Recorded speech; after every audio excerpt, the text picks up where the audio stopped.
Live. What's up? Let me know if you can see or hear me. How you guys doing? Okay, so Leandre had a birthday 2 days ago. Happy birthday, Leandre. You're officially 9 years old, I believe. And you got a small transformer. Does it transform into something bigger? No, that's pretty cool.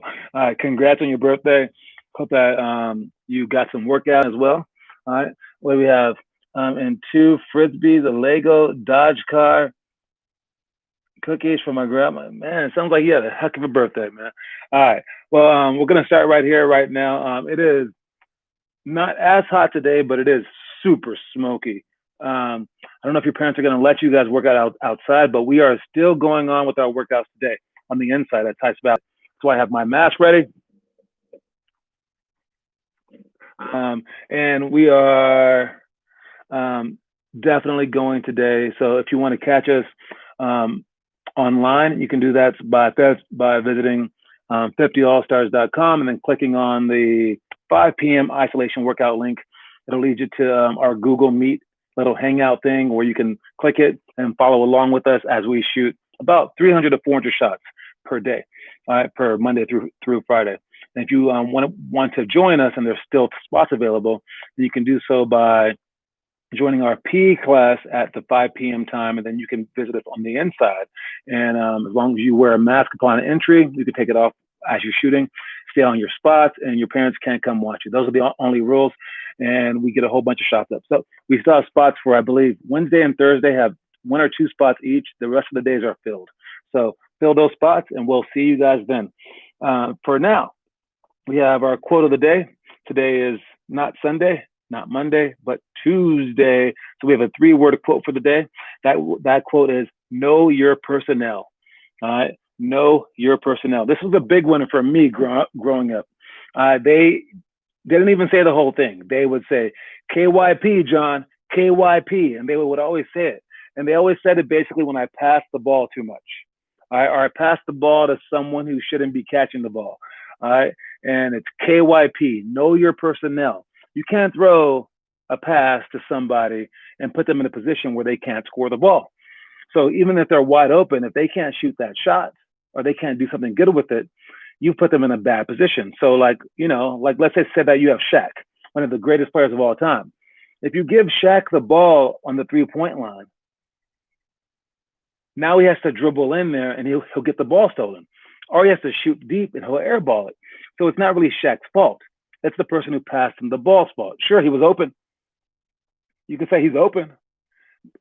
Or you could say he should have moved to the correct spot, but you passed him the ball. So you gave him a really hard job, basically. You made his job almost impossible. So it's your job as a point guard, your job as a player, is to know your personnel and to give them the ball when they need the ball, not just where they are. So I would always throw like no-look passes or like whatever, like fancy passes, because I saw someone wide open. And he would be open underneath the basket, and it was a small guy trying to score among big guys. And to me, that was a good pass because it got to him. But they were like, no, he has to be able to score it too. So when I got older, I started understanding that. And I would see someone open, but I would say, nope, not the right time. And on top of that, I would tell the guy, I would say, hey, I saw you. Keep cutting. Great job. Just so he knows that I see him, that I'm motivating him. So it's not like I'm just ignoring him. All right. Anyway, that's what we have here. And you got a thing for your drum set. Nice. You're all about this birthday thing. I like it, man. All right. Congrats on the birthday again. Let's see. Today for the elementary school drills. Again, if you guys happen to be doing these drills, let me see how we've been doing for the homework this week and last week. Let's see, where is it? Limitless basketball videos. You can post your videos to our playlist by going to limitlesshoops.com, and it gives you instructions on how to add yourself to our YouTube playlist. Anytime that you do one of the drills for the day or one of the challenges, you can add it there, and then you can get some. I don't know, if you're part of our program, you get some attendance point homework, but you will inspire everyone else to do their workouts as well, and you will also hold yourself accountable, because if you start to post them every single day, then people will start expecting you to post it. And I'll give you a shout out on the show as well, just as I'm about to do right now. So we have Blake Bastani, who always has the cutest little artwork that he does. All right, so we have, who else do we have? We have John. I post every single day. I post my 295-day challenge, so I'm a part of this as well. So if you post more than I do, you're doing a pretty good job. We have Armand Craig posted twice. And then we have Ben Kaufman who posted, I think, on Sunday. So that's about it. Pretty slim pickings.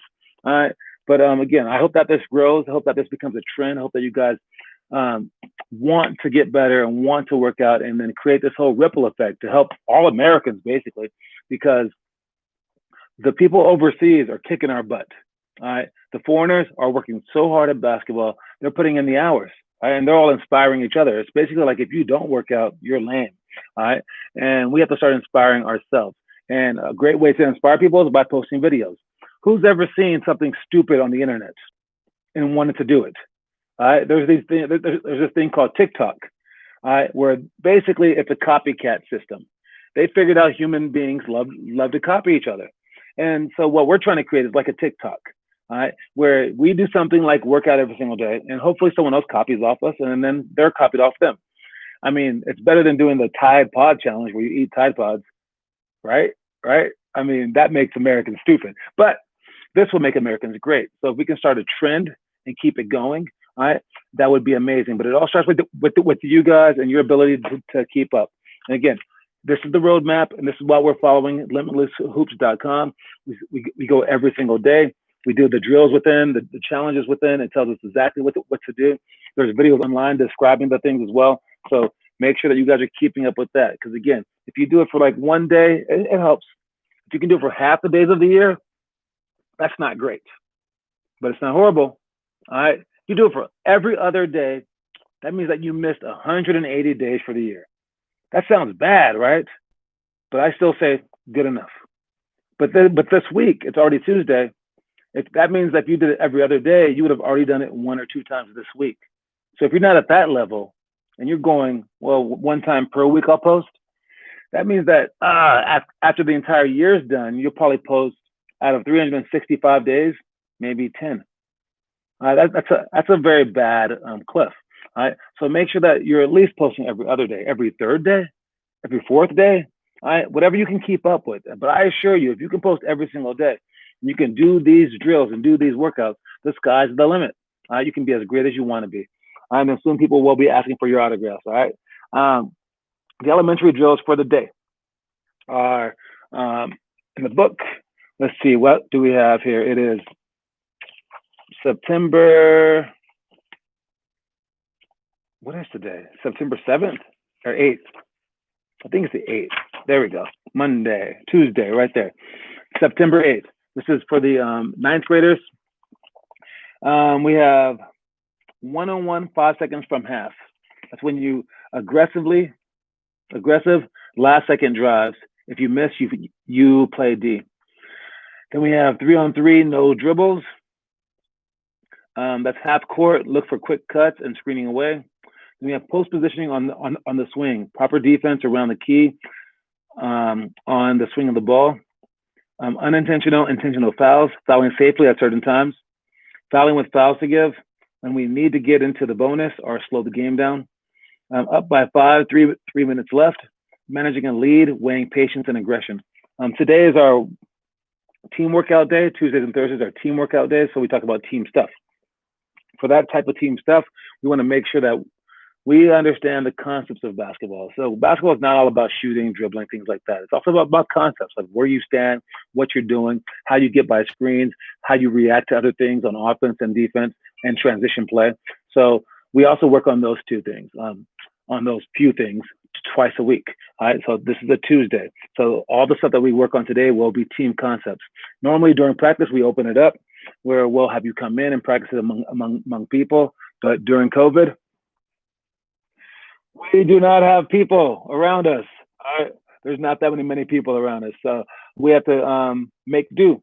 All right. And we have to figure things out. So for this one, I would say for those 6 drills, there are unique ways to doing it. And that's what I'll tell you right now.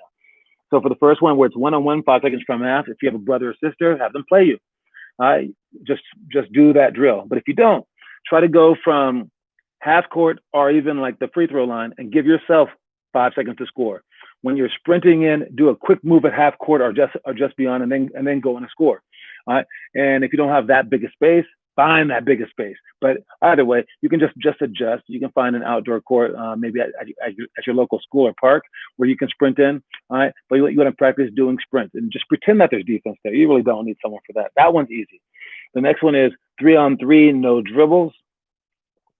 A little bit harder, but for 3-on-3, no dribbles, you pass the ball and then you cut. Or you do everything to get open without dribbling the ball. So you can come off screen, so you can spin the ball out to yourself and sprint off of like a chair screen. Like you can put down on a chair, then you sprint right by it, catch and shoot.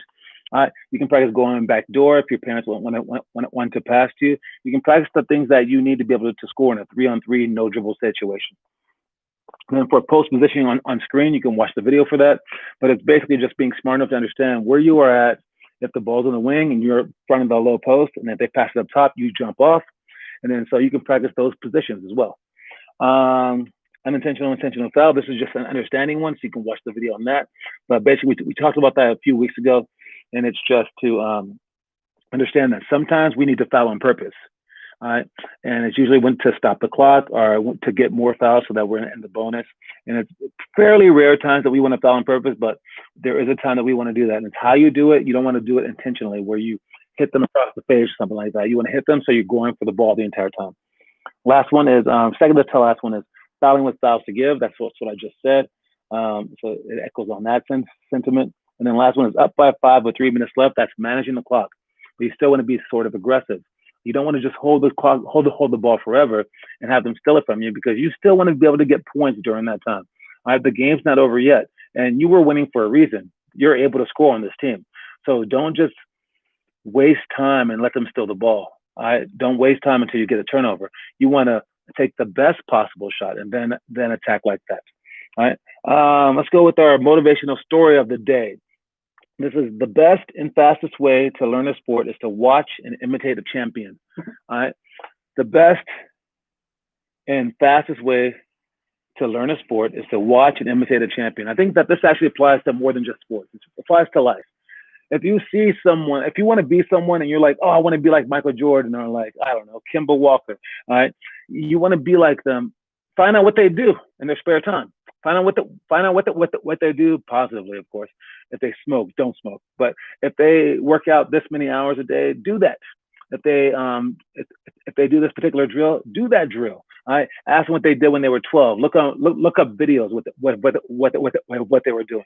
Don't just try to be like them during the games.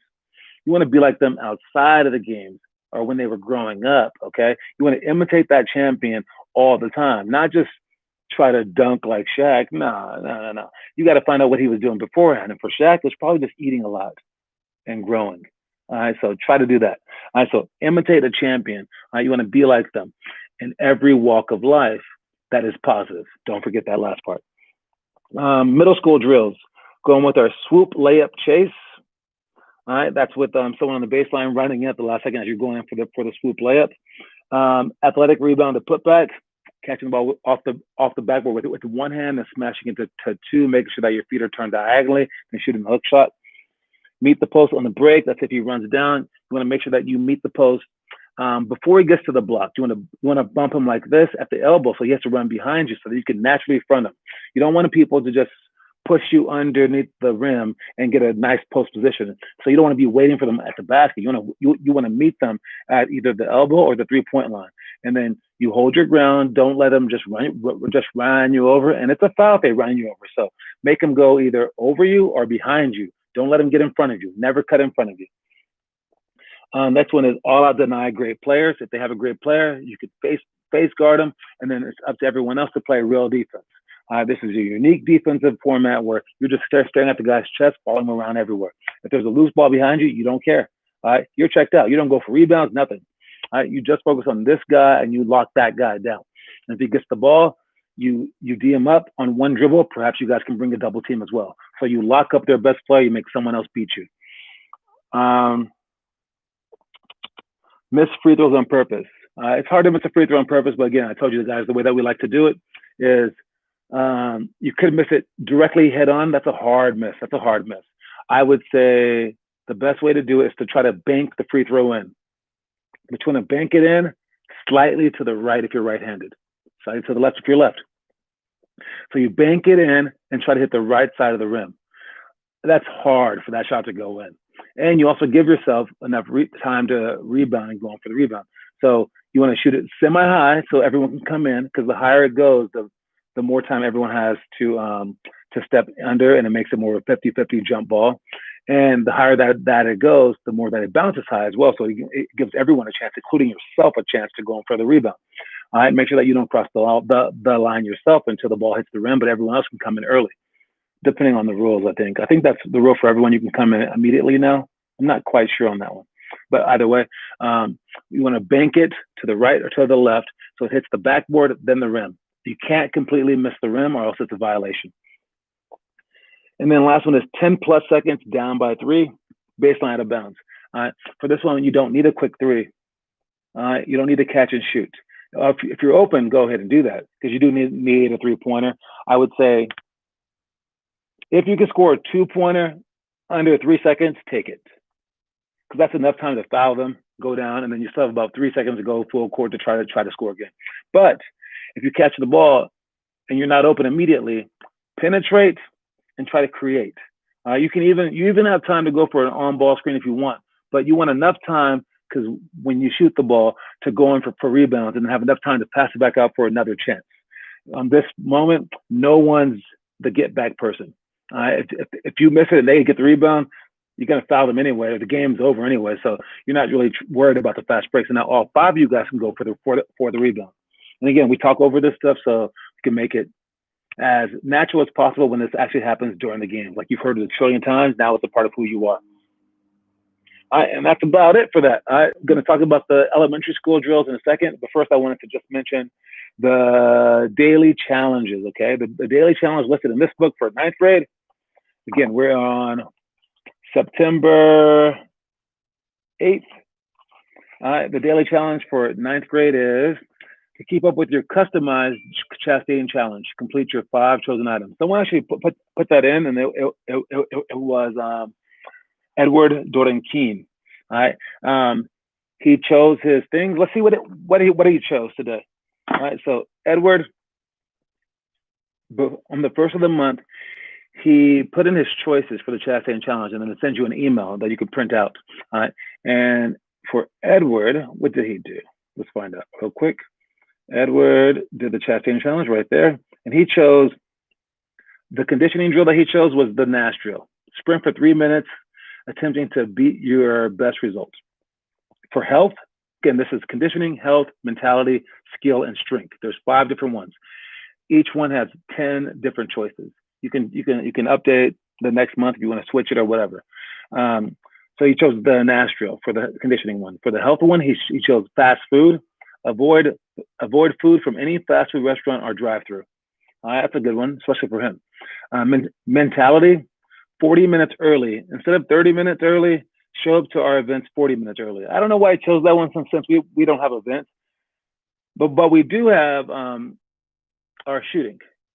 So let's see if he actually does it. I think he comes on Mondays, I believe. So we're going to see next Monday if he can show up 40 minutes early. This gives you time to adjust, to warm up, to properly get ready. It also gives the coach confidence in who you are. It shows that you care. That's a good one to choose. Skill, he chose dribbling. Do 7 different 2-ball dribbling drills for 30 seconds each. And then for strength, he chose ball throws, overhead pass off the backboard from the free throw line to yourself 50 times a day. That makes your triceps stronger, and also your cross-court passes more possible. So that's what the Chastain challenge is like, and that's what Edward Doran Keene is trying to do, because he's a 9th grader. But every grade has a different challenge. For 1st grade, we have day 8 of our 2-minute ball handling drill, where you have a video to follow along with. 2nd grade is day 8 of our homework, the epic drill. 4th grade is also the homework of our epic drill. And who else is doing that one? That's it for the homework. You guys should all be doing the homework though, but that's just for them to extra focus on it if they happen to not have been doing the homework before. The homework is epic drill, 1, 2, or 5 minutes. That's when you throw the ball up and from really close to the basket, off the backboard, make it go in, bounce the ball before it hits the ground once, bounce it between your legs, and then throw it with the opposite end, and then you repeat: bounce, bounce, shot, bounce, bounce, shot, bounce between the legs, shot, bounce between the legs, shot. It works on your ball handling, works on your finishing, works on your passing too. So I like that drill. For third grade, you're on day 3 of a 16-day strategy challenge. You pick a play you've yet to draw from our strategies list to watch, and then draw that play on a piece of paper or whiteboard. So I like that for the third graders. You're going to be drawing out our plays. For fifth grade, I already mentioned fourth grade with the epic drill homework. Fifth grade is you're on day 10 of our 4-week Euro step challenge. For today, practice the pro hop for 10 minutes. For sixth grade, you're on day 8 of 100 of the Priobrazovanie challenge. All right, that's 5 sets of Lana's moves, Kobe post, elbow sweeps, and double bounce. 50 push-ups, 25 knee jumps, 5 minutes of God's drill, and make 10 free throws. Sprints for misses. Man, that's a lot. That's actually what Edward Dorenkin and Zach Pomazanov, 2 Russian guys, they spent 100 days doing those drills. So we call it the Preobrazovanie, which means transformation in Russian. And when you transform like that, basically transforming yourself, as they like to say in their language, I looked it up, from a marshmallow to a beast. All right. Beyond that, we have our 7th grade. Continue with day 14 of our 4-week trick shot and skills shot challenge. For today, choose one previously unchosen trick shot to attempt for at least 5 minutes. 8th grade, keep up with our day 8 of our dribbling dojo. 20 drills designed to improve your ball handling ability. Day 9, keep up with your customized chest challenge. We already talked about that. And 10th grade, continue with day 10 of the workout card. 10 minutes of ball handling, 100 push-ups, 200 jump shots, and 10 minutes of jump ropes. And then for 11th grade is day 10 of the 4-week trick shot and skill shot challenge. And the last one is 12th grade. Keep up with your day 8 of your choice of Hall of Fame workouts. Feel free to choose a new workout daily. All right. The Hall of Fame workouts are on our Hall of Fame page. You click a name, and then you can do a whole list of workouts. It even includes like a whole app and stuff like that. So that's a lot of stuff, but it takes a lot to become great. And again, I'm giving you guys choices. So hopefully you're going out there appreciating the choices of the unique nature of each day, and then you seize the day. Because again, the days don't repeat too much. So knock it out of the water. Knock it out of the water. Knock it out of the park into the water, maybe. All right. And then you can become great on your own. All right. Let's go with the elementary school drills. 101 cutthroat. That's just playing 101. You could do it by yourself again if you just want to go off a move and score. End of play scenario, we like to go 180 to tangent. That's basically 180 to tangent. That's where we hand off the ball, and then they come over a double pick, and then the pick splits and then backdoors itself. And you can basically do any drill that you want into the play scenario, but we like to do this one just so everyone has something. So your team should have it into the play scenario, so you don't have to call timeout each and every single quarter or half or game. So if there's like 10 seconds left, you guys are doing this play no matter what. All right. Double the post on the dribble. When the postman gets the ball and looks down the middle, no one come for a double team yet. The inside player wants to force him toward the middle because it's a post play. It's not like the outside where we force him to the baseline. You force the post player to the middle. As he dribbles, now someone comes. And you take that ball from them and make the post be a great big man to pick the ball up and pass it, because usually they mess up when they try to do all that. And then we have outlet pass back to sideline. When someone gets a rebound, the point guard needs to sprint out to the sideline, put their hands up, put their butt to the sideline so that they can see up the court and down the court. And then they call for the ball outlet like that as they slide slowly up toward half court. The outlet pass, you catch, arms up, pivot, and make an overhead pass like that accurately. And then as soon as you catch it, you should be looking ahead so that no one's taking a charge, and so that you can immediately pass it up if you happen to see them. And your first step is long, your first dribble is longer, and then you're off to the races. So just that whole process is our outlet drill. And understanding what to do is a very important part of that. So you can practice that one again. If you have parents or brother or sister to help you out, they can pass it to you as you sprint out like this. You can practice being the outlet person or the person that catches the ball as well. And yeah, even practice the dribble part where you're going off hard. You can go straight into a jump shot if you have a full court. And then we have our miss the free throw on purpose when we need to score. All right, so that was 2 of them. Missed the free throw on purpose for the middle school was a late game situation with the lead. That's a very unique thing. So if you have a lead and you're winning by, let's say, 2 points, and there's 1 second on the clock, if you make that shot, you're up by 3. They can take the ball out of bounds, wait, and then throw it long, catch it, and then hit a 3-pointer to tie you. But if you're up by 2 and you just miss the free throw on purpose, now they catch the rebound with everyone around them, and they have to throw a full court shot to try to beat you with their back turned to the basket. It's a lot harder play. So in that situation, we would want to miss the shot on purpose, which is crazy. So understand the difference between missing a shot on purpose because you're trying to get a rebound to score, or missing a shot on purpose because you're trying to secure the win. All right, 2 different times. And again, be aware of the many, many options that you have at the end of the games, and you're known as a very smart player. Last one is 10 plus seconds, down by 3 with free throws, full court, live ball. All right. So then now there's more than 10 seconds.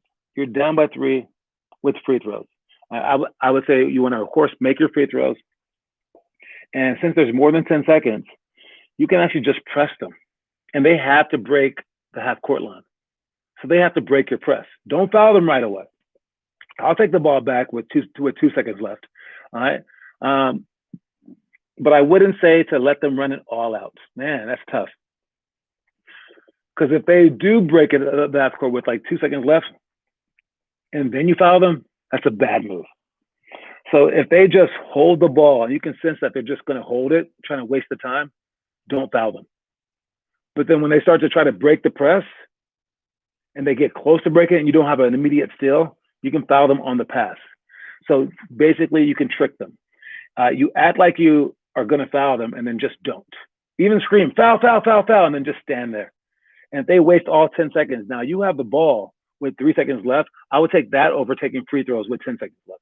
So that's a very unique situation. But again, you can be smart enough to win in that given situation. All right, that's about it that we have for that. We have 2.5 minutes to go. But like always, if you have any questions, just let me know, and I can go out there and perform it for you. All right. For our movies, again, let me know if you're watching the movies. Let me know if you're holding yourself accountable. Or if you don't watch a movie for the day, you have to do 10 push-ups. If you don't post the video, do 10 push-ups. If you can keep yourself accountable, you're a king. I mean, honestly, like if you don't do any of these things, if you take this, you don't do anything it says in the book, but you try to, and you tell yourself, if I don't do it, I would do 10 push-ups. I would do 10 push-ups for every drill that I don't do, for every challenge that I don't do, for every homework that I don't do. So that would be 6 drills. The challenge is 7, and the homework is 8. And you can count the movie for 9. That means 9 different things. If you say, I'm going to do 10 push-ups for each one that I don't do, that's 90 push-ups a day. For an entire year, dude, you're gonna be better than maybe this book can make you because you're gonna be so strong. All right. So I don't care which one you do. If you do either one of those, because sometimes, heck, you can't do the workout because there's no gym. Sometimes you're too tired to do it. Sometimes you're just uninspired. Sometimes your parents won't let you do it. Sometimes you just suck. I don't know. But if you say, hey, anytime that I don't do one of these and I don't post the video, I'm going to do 10 push-ups, and you do them, and you hold yourself accountable like that. 1, you're going to do a whole bunch of push-ups. 2, you're going to stop wanting to do push-ups after a while, and you're going to force yourself to do this. And you're such a strong-minded individual. I really don't care which way it happens. All right, I would be okay with a guy just doing 90 push-ups a day because they messed up with this, and they're only doing this like 1 time a week. All right. Again, you should try and hold yourself accountable. And that's a great way to start. All right. If you can get a partner in doing this, you guys can hold each other accountable as well. Anyways, you guys, we have the workout coming up here soon. I'm about to head out and go to Tice Valley. If you want to catch us online, you can catch us online at FFTallstars.com under the isolation workouts category. Just click it, click the thing, you're in. And if you happen to be going to Tice, make sure that you get there early so I can check your temperature. All right. Anyway, I'll see you guys soon. Great job. See y'all in a little bit. All right. Peace, everybody.